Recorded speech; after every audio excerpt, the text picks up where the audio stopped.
बिस्मिल्लाहिर्रहमानिर्रहीम। शुरू करता हूँ अल्लाह के नाम से जो बड़े मेहरबान निहायत रहम वाले हैं।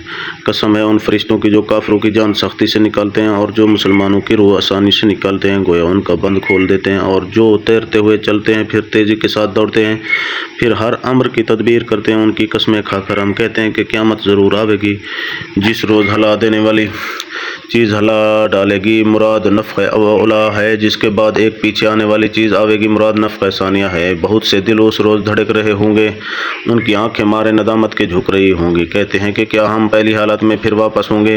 पहली हालत से मुराद हयात कब्ल अज़ मौत है। क्या जब हम बुसीदा हड्डियाँ हो जाएंगे फिर हयात की तरफ वापस होंगे? अगर ऐसा हुआ तो उस सूरत में ये वापसी हमारे लिए बड़े खसारा की होगी। तो ये समझ रखें कि हमको कुछ मुश्किल नहीं, बल्कि बस वो एक ही सख्त आवाज़ होगी जिससे सब लोग फ़ौरन ही मैदान में आ मौजूद होंगे। क्या आपको मूसा अलैहिस्सलाम का किस्सा पहुंचा है, जबकि उनको उनके परवरदिगार ने एक पाक मैदान यानी तवा में, ये उसका नाम है, पुकारा कि तुम फ़िरौन के पास जाओ और उसने बड़ी शरारत अख्तियार की है। उससे जाकर कहो क्या तुझको इस बात की ख्वाहिश है कि तू दुरुस्त हो जावे, और तेरी दुरुस्ती की गर्ज से मैं तुझको तेरे रब की तरफ ज़ात व सिफ़ात की रहनुमाई करूँ। तो तू ये सुनकर उससे डरने लगे। फिर जब उसने दलील नबूवत तलब की तो उसकी निशानी, बड़ी निशानी नबूवत की दिखलाई, तो उस फ़िरौन ने उनको झुटलाया और उनका कहना न माना। फिर मूसा से जुदा होकर उनके खिलाफ कोशिश करने लगा और लोगों को जमा किया। फिर उनके सामने बावाज़ बुलंद तकरीर की, कहा कि मैं तुम्हारा रब आला हूँ।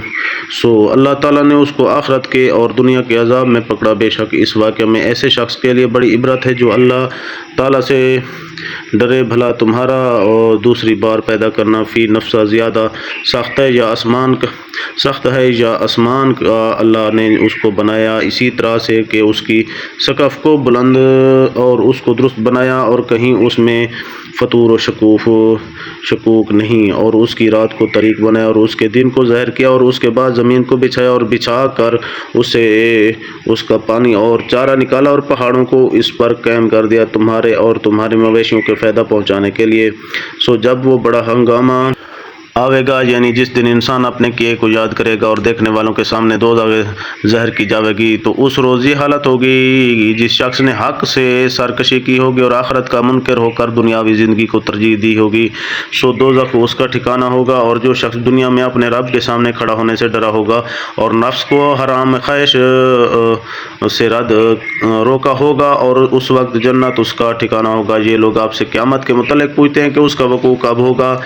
सो उसके बयान करने से आपका क्या ताल्लुक़ है? उसके इल्म का तयन का मदार सिर्फ़ आपके रब की तरफ है, और आप तो सिर्फ़ अखबार अजमाली से ऐसे शख्स को डराने वाले हैं जो उससे डरता हो। जिस रोज़ ये उसको देखेंगे तो उनको ऐसा मालूम होगा गोया दुनिया में सिर्फ़ एक दिन के आखिरी हिस्सा में या उसके अव्वल हिस्सा में रहे हैं।